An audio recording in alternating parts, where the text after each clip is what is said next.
What is going on, everybody? John Middlekauff, 3 and Out Podcast. How are we doing?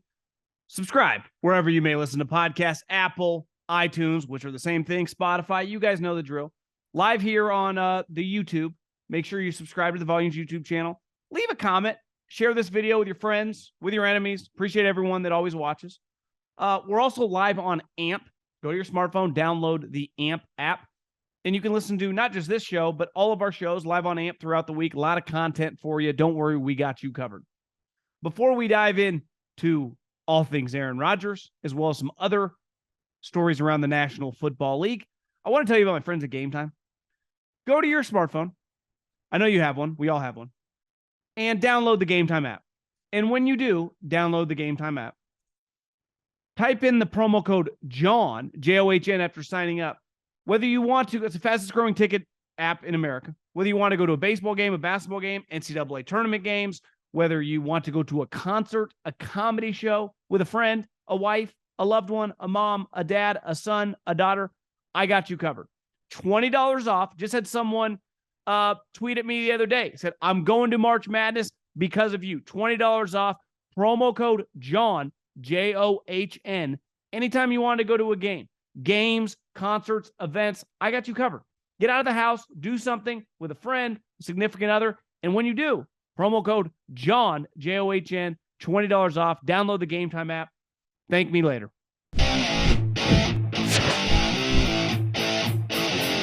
Okay, let's dive into Aaron Rodgers. I guess I'm not proud, though. I'm entertained by McAfee and AJ Hawk, and I watched the entire hour of Aaron Rodgers live. I couldn't turn it off, even though it kind of ebbed and flowed in its entertainment. I did enjoy McAfee, which clearly looks pretty stoned, but you kind of got to be if you're going to go an hour with Aaron Rodgers. And I wanted to start with this before I'm going to defend Aaron, and I'm going to be critical of Aaron. I picked the two angles, which I think are fair on both sides. But overall, I think we make somewhat too big of a deal when obviously star players drive pro sports. When I was a kid, it was Michael Jordan, Cal Ripken, Ken Griffey Jr., through Tom Brady and Peyton Manning and LeBron and Curry and Derek Jeters. And we all know you're not building pro sports off the backs of the working class guy, right? The middle infielder or the offensive guard or the seventh man. You are as strong as your stars. And in football, it's the quarterback. And it really always has been the quarterback. They make more money than anyone my entire life. Welcome to the business. Now, I would say this. It's going to be weird when he inevitably, as of recording this, has not been traded yet, plays for the Jets. But welcome to pro sports. When I was a kid, there was always this story that, if you were born anytime after the 60s, you wouldn't even understand it. But Willie Mays played for the Mets. And then once you kind of live through it, you see Tom Brady play for the Bucks, Peyton Manning play for the Denver Broncos.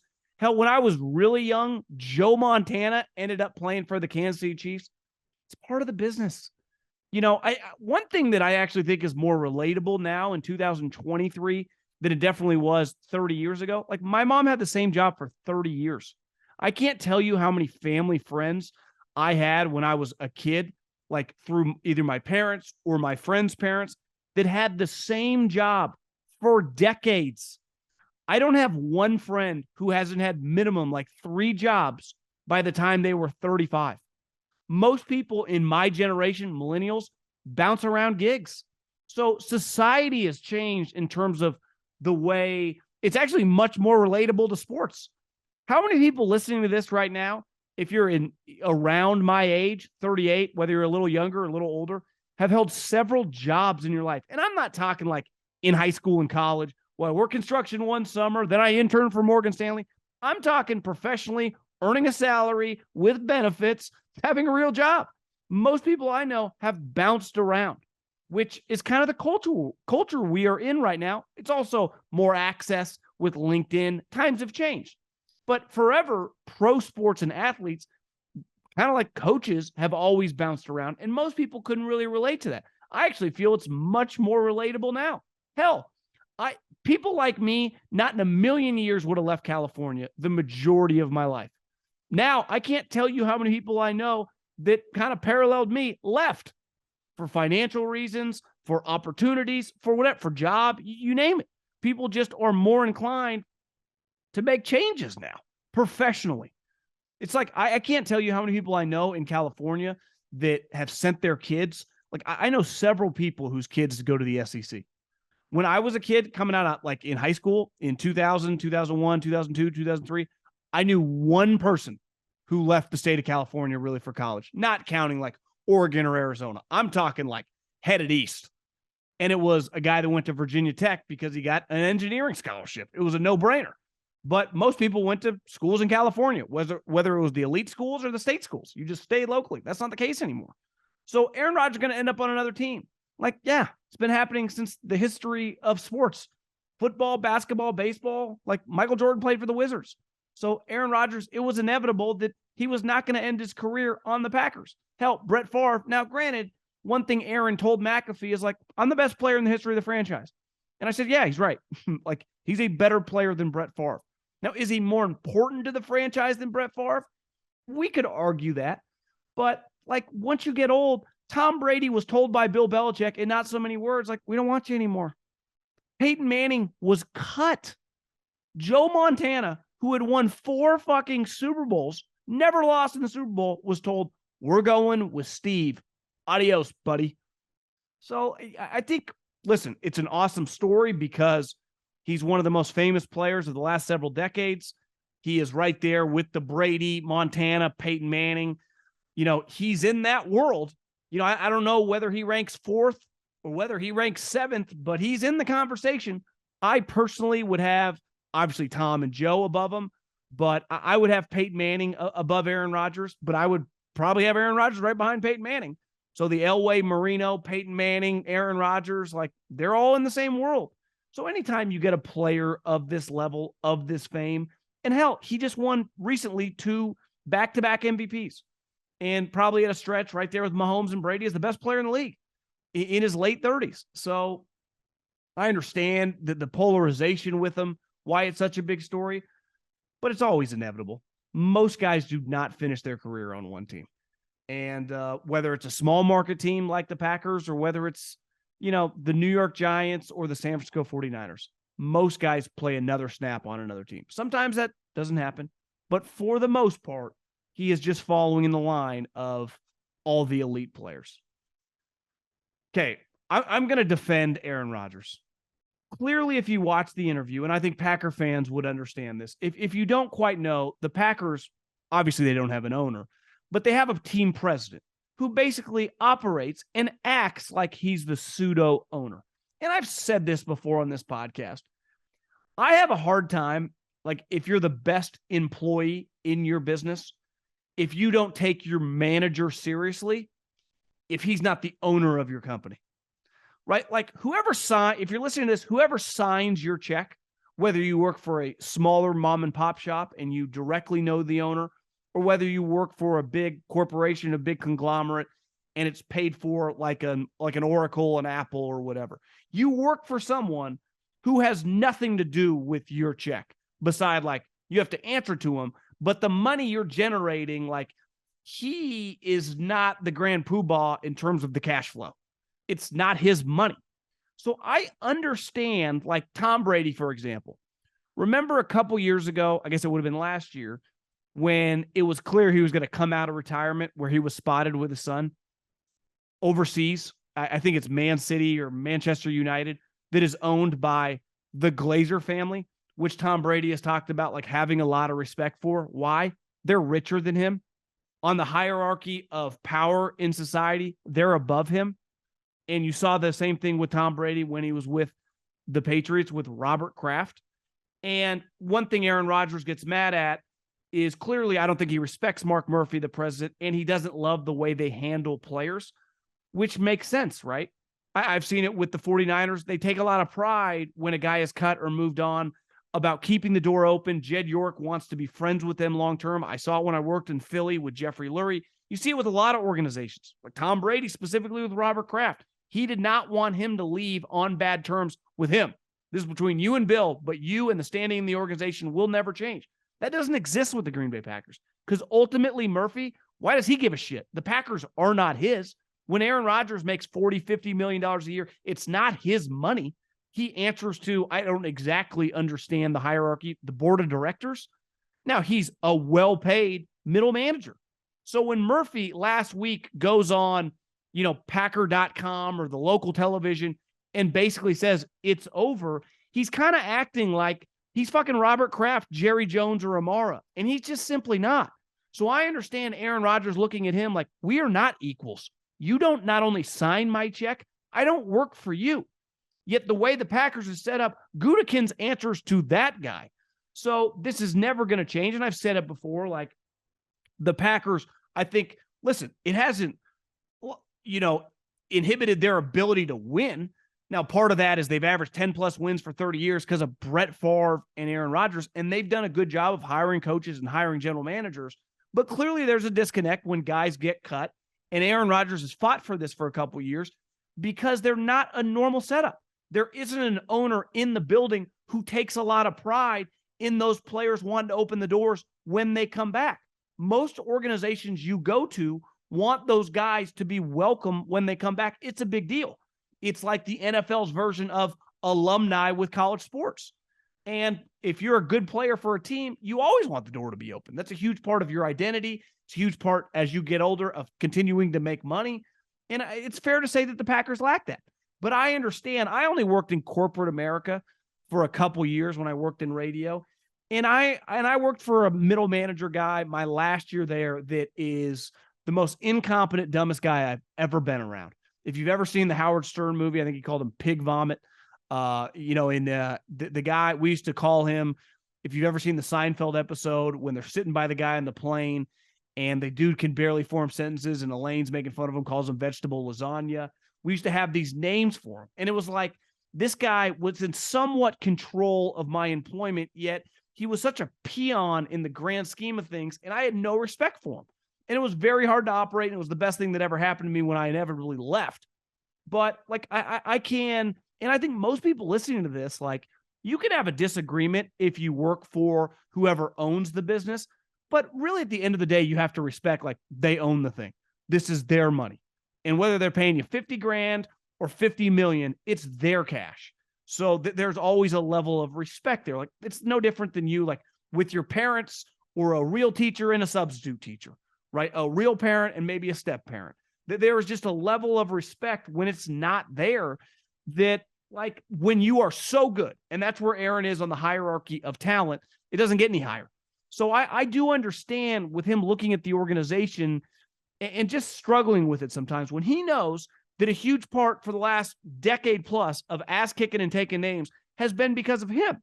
Now, we can argue his personality and how bought in he's been the last several years and all the different variables, and we'll get into that in a second. But I do defend him in his disdain for Murphy, who, again, acts like an owner and does not own the team. And two, like, have they done the greatest job of, over his career, handling some pretty legendary veteran players who have helped them win a lot of games? I think he's onto something there because he has friends on other teams whose owners, whether it's any team that has an owner, they take a lot of pride. If you play for my team for 7, 8, 9 years and we're consistently good on, you're always a part of this. Now, the business, inevitably, we're going to break up, right? But that doesn't mean that we can't come back together. Richard Sherman had a bad breakup with Pete Carroll and John Schneider. He went to the rival team, the 49ers.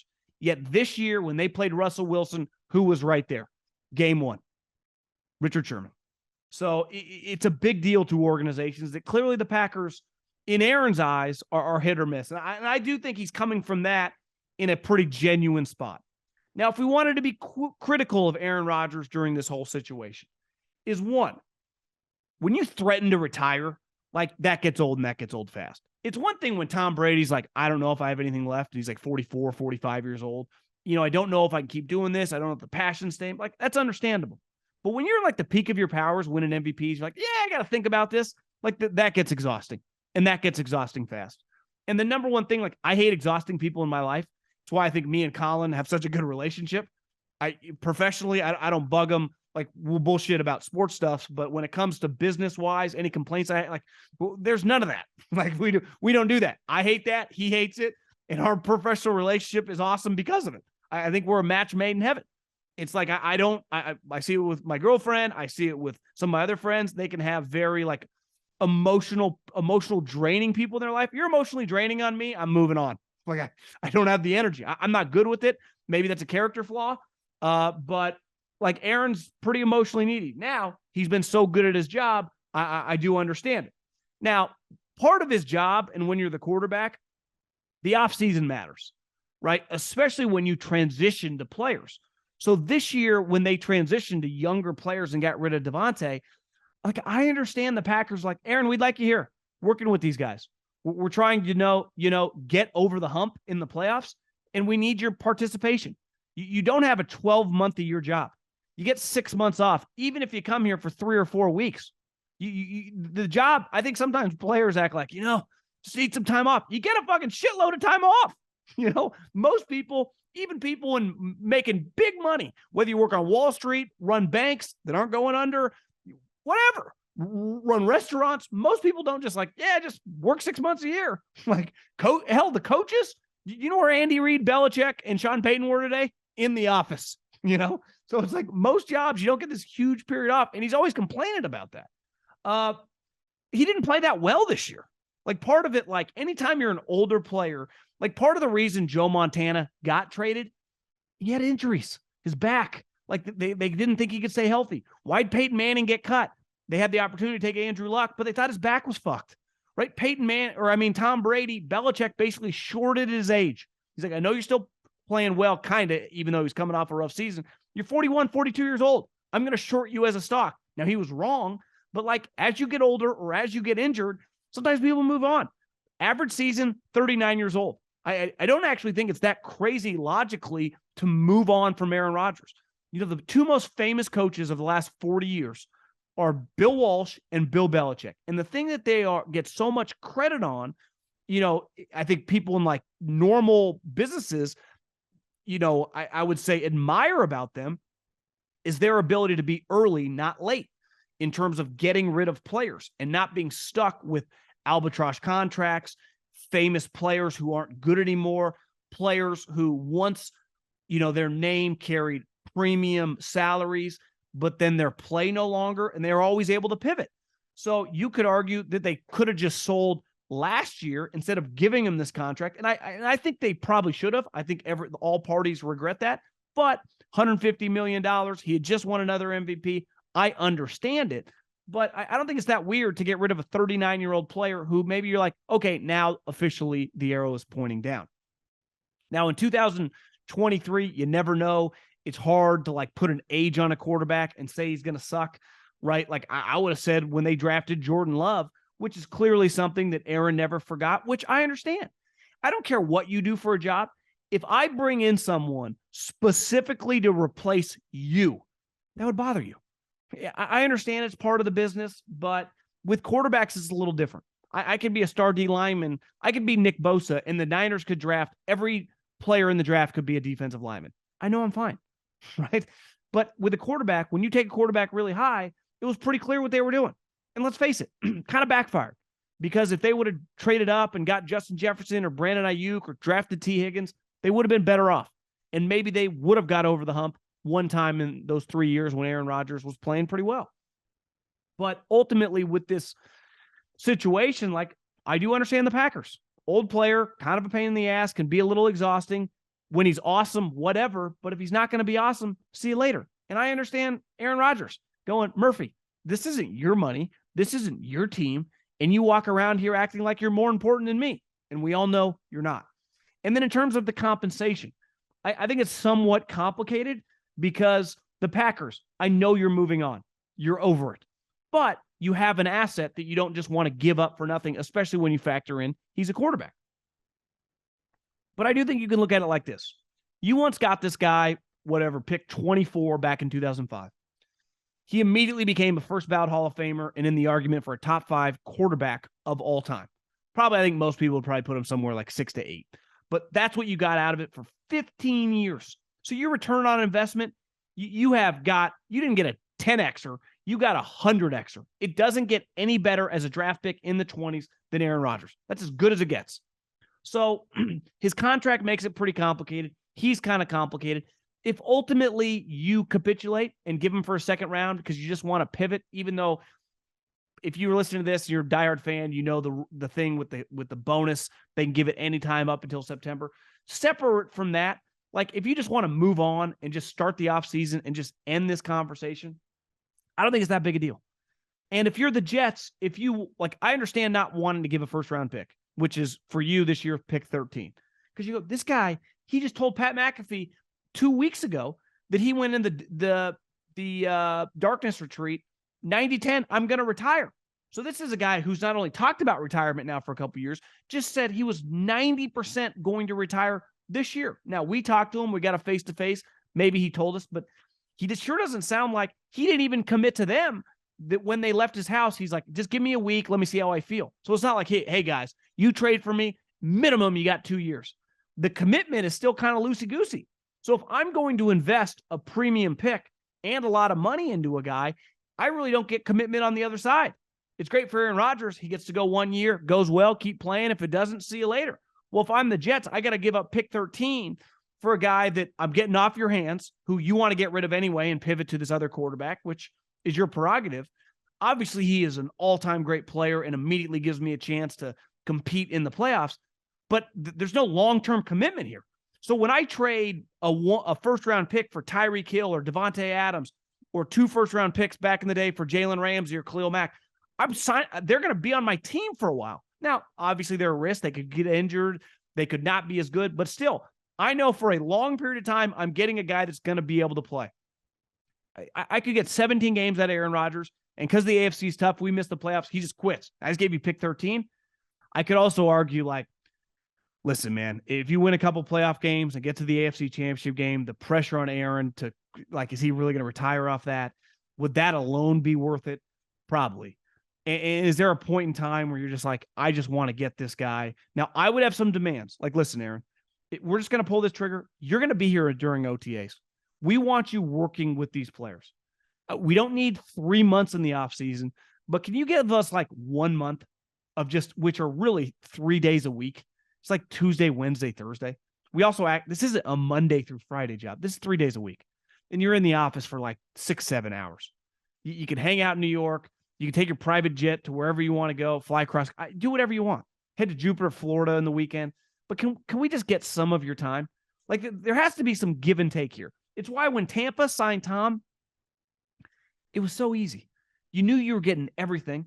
You knew he didn't want to stop playing football. You knew even during the vid, and we had the dumbest fucking rules that have aged so poorly, he said, come over to my house, train with the guys. They had helicopters chasing him. The league was trying to find him. That Tom, you got everything you had from Tom. When the Broncos signed Peyton Manning, they got everything he had. And that would make me nervous if I'm the Jets, given that pick 13 that ultimately feels like they end up capitulating to. But listen, this is a complicated situation, just like Aaron is a complicated individual. And if he plays like an MVP, none of it matters. Simply, none of it matters. You'll win 12 to 14 games and you'll compete for a Super Bowl. But if he plays like he did last year and you're the Jets and things don't go well and you go 8-9 and you just gave pick 13 and then he's like, screw it, I'm out. You're like, God, that wasn't quite worth it. So I don't have a great feel for how this is going to go. Obviously the Jets have nothing to lose in the sense of like, what are their other options? This is a no-brainer for me. But I do see the complications on their end about just getting in the Aaron Rodgers business and what it's going to cost me and how long I get to, feel good about the guy being in my organization. Couple other quick things. Contracts really matter, right? We learned that with Jerry Jones, who I think, listen, he is a fantastic personality for the league. For a guy that hasn't been to an NFC Championship game in 2.5 decades, his mark on the league is undeniable. And his personality, love him or hate him, everyone's got an opinion on him.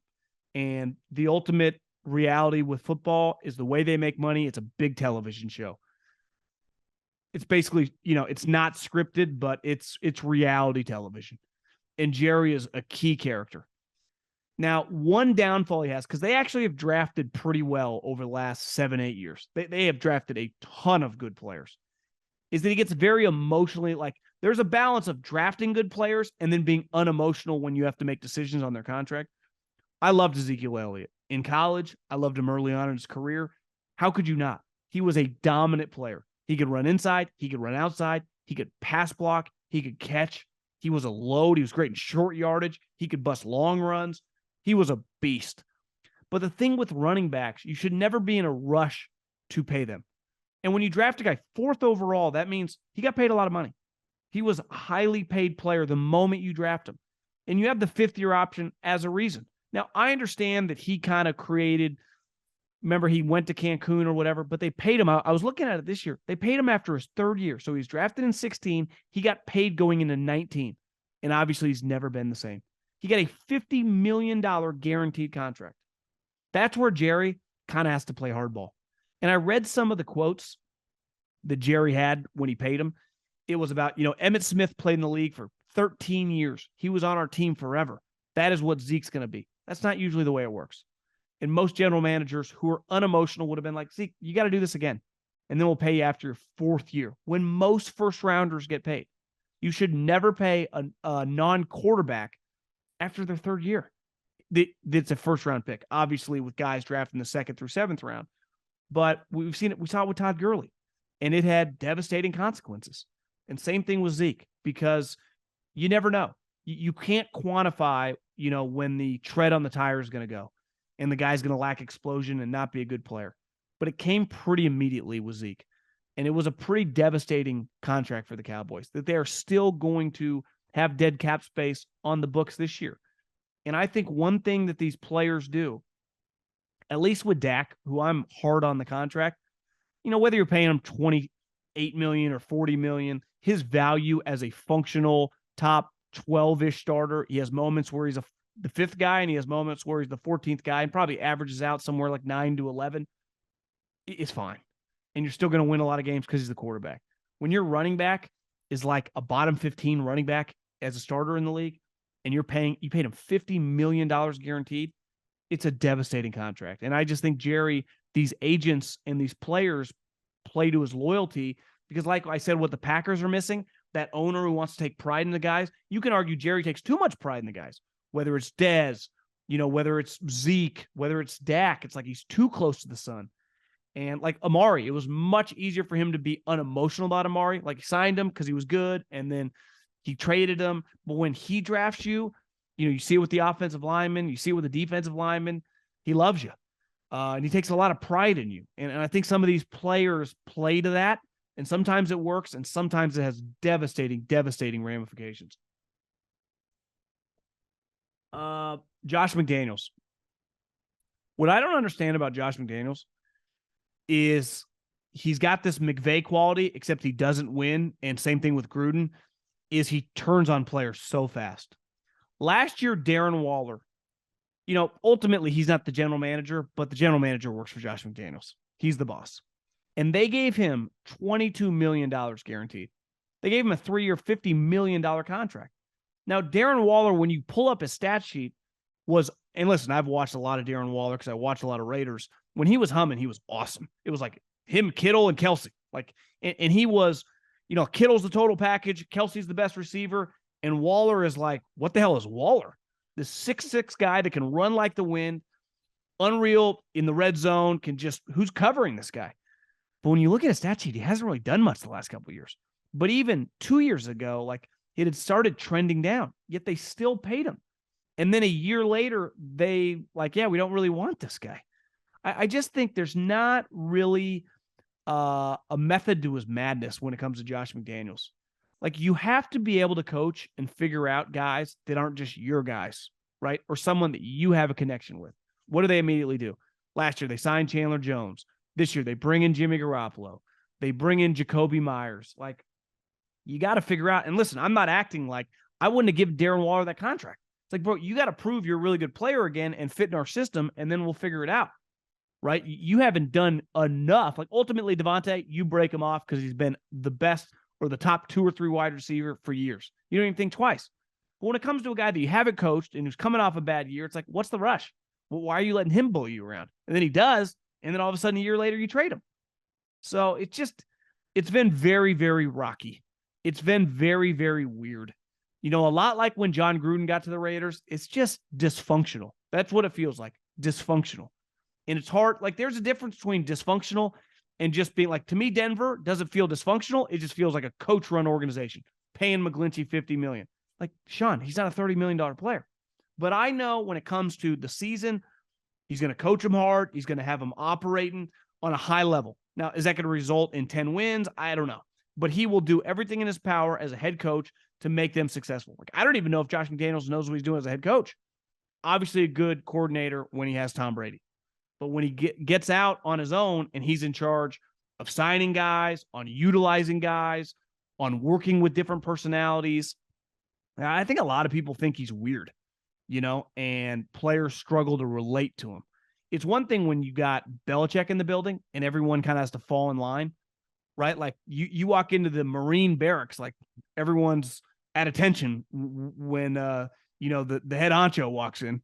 I don't know the hierarchy, sergeant, whatever, the lead of the Navy SEALs, like everyone gets up, stands straight. It's like that with Belichick. It'll be like that with Sean Payton. I wonder if people start going like, wait, this guy? And it's just, I saw Darius Slay tweet out, like, I tried to tell you guys, and he was talking about Matt Patricia. But Matt Patricia, Josh McDaniels, they struggle with the human dynamics of these guys. You got to relate to the players, whether it's your center, whether it's your safety, whether it's your tight end. They all come from different backgrounds too.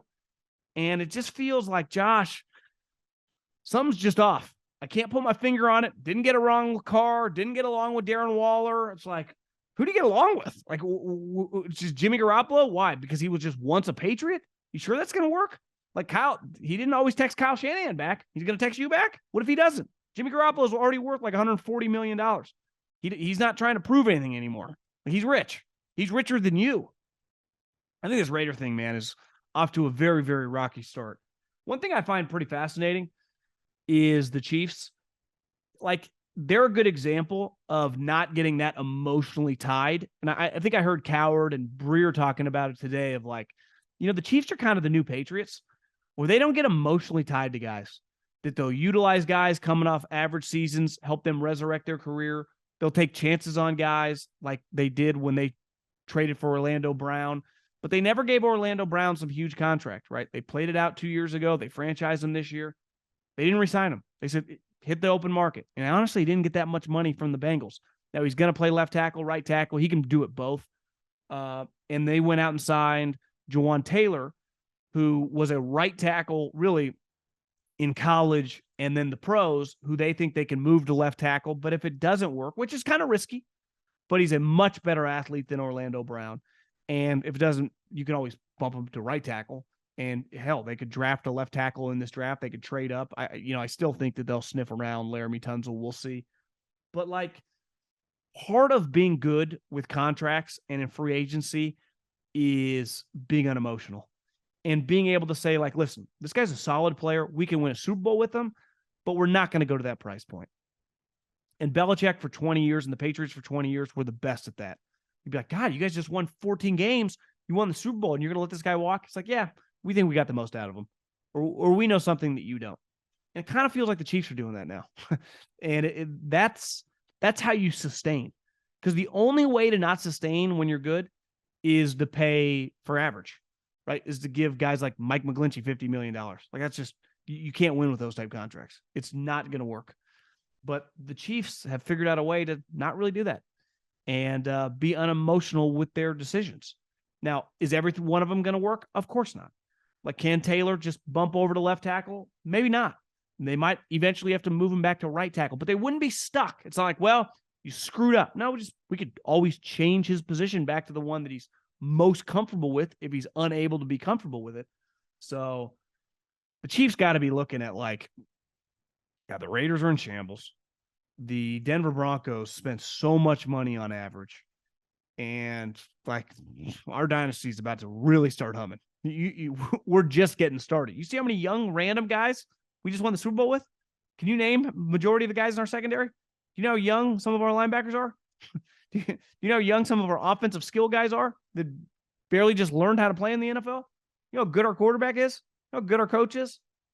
If I'm a Chiefs fan right now, I'm licking my lips. Like, we're about to go on a Golden State Warriors, New York Yankees in the late 90s. Like, this is our league.